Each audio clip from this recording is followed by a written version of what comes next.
Welcome to the Copper King Mine and Railroad. Today we're going to talk about the Cross Canyon Connection, or the CC line. So stay tuned.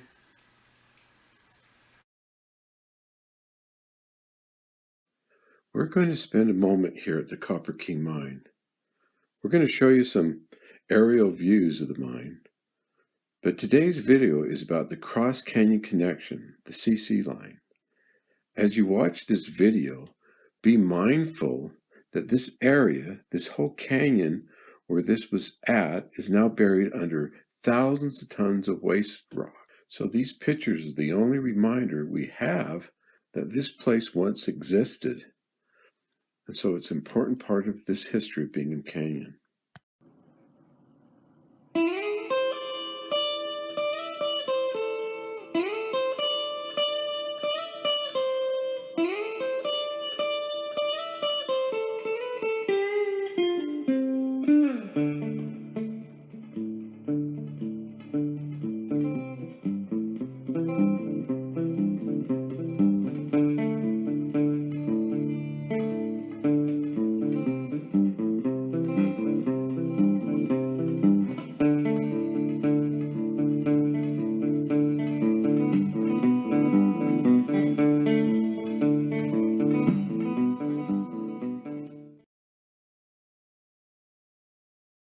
CC line. Today we're going to talk about the CC line, or the Cross Canyon Connection. We have some great pictures of them planning and then constructing this line. We will discuss why they built this route. But first, let's go back and look at the mine in 1931. For years, the ore was transported down the mountain to B&G Yard, or A level, elevation 6,340 feet. That's to the left there. You can see the B&G Yard. This is where they'll make up large trains to be pulled to the mill. But as the mine got larger and started to dig deeper than the 6,340 elevation, ore cars had to be pulled up the hill to get to B&G Yard, and that was not very cost effective. In this 1941 picture, you can see that they're 4 levels below A level now, so over the years they built a series of tunnels to keep the ore moving downhill. The first tunnel was the 6040 tunnel. Work began January 1944. Once through the tunnel, it had to meet up with the Bingham and Garfield railroad line. And to do that, they had to build the Cross Canyon Connection. So that's why it was needed. Look at these great pictures of them planning this line.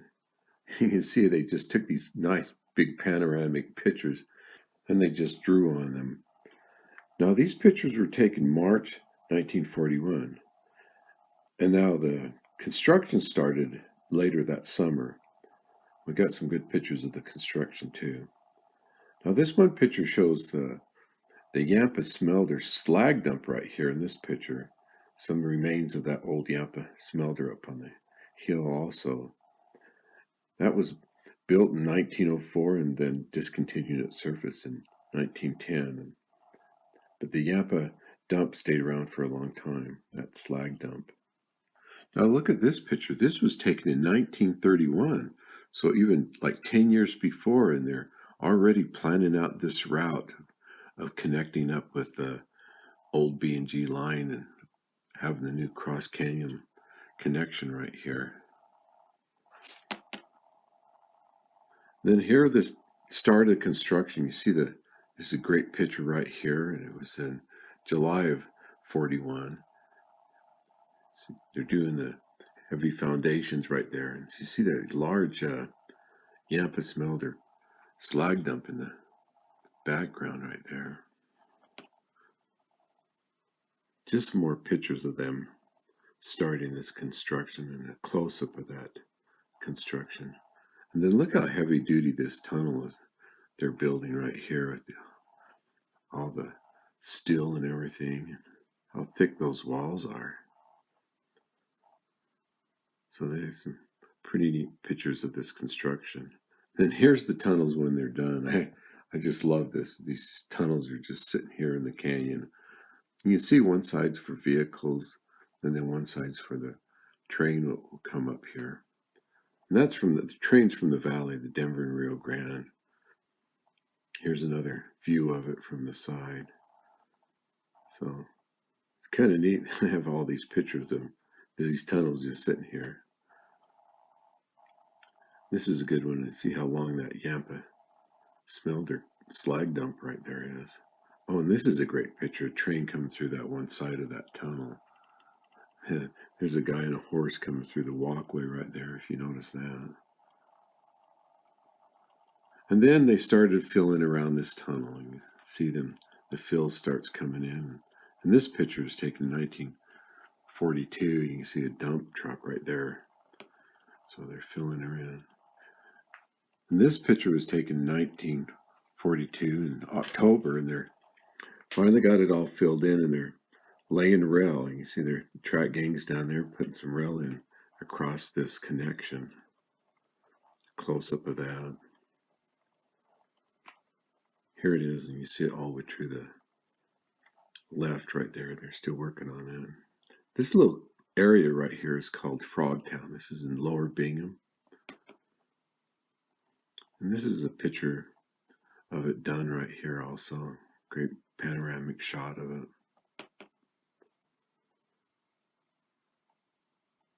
And here's some pictures of it later on when the trains were coming down. You see these switchbacks. They had to come down to meet up with this.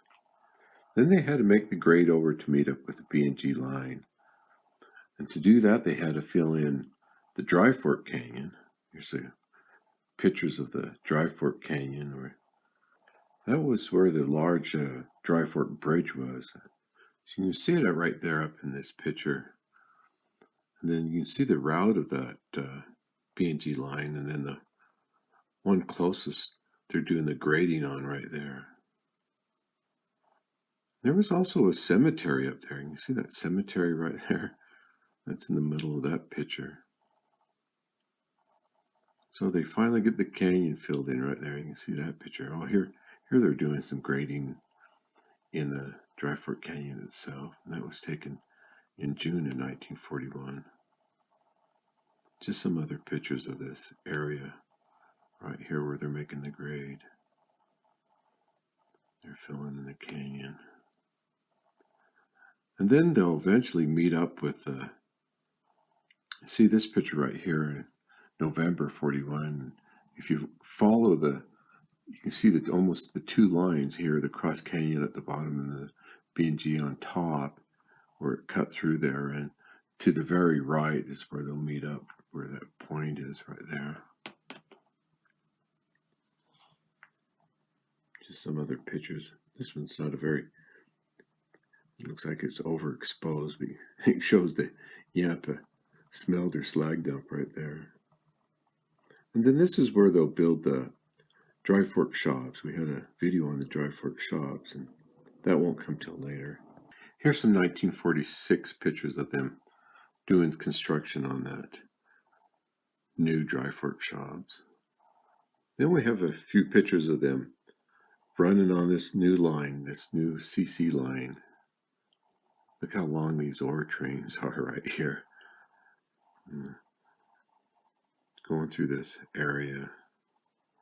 So some pretty neat pictures of them run on this new line. And then this picture right here is one of my favorite pictures. You can see the CC line in the middle of the picture, and then above it is the old Bingham and Garfield line. So that's really a neat picture.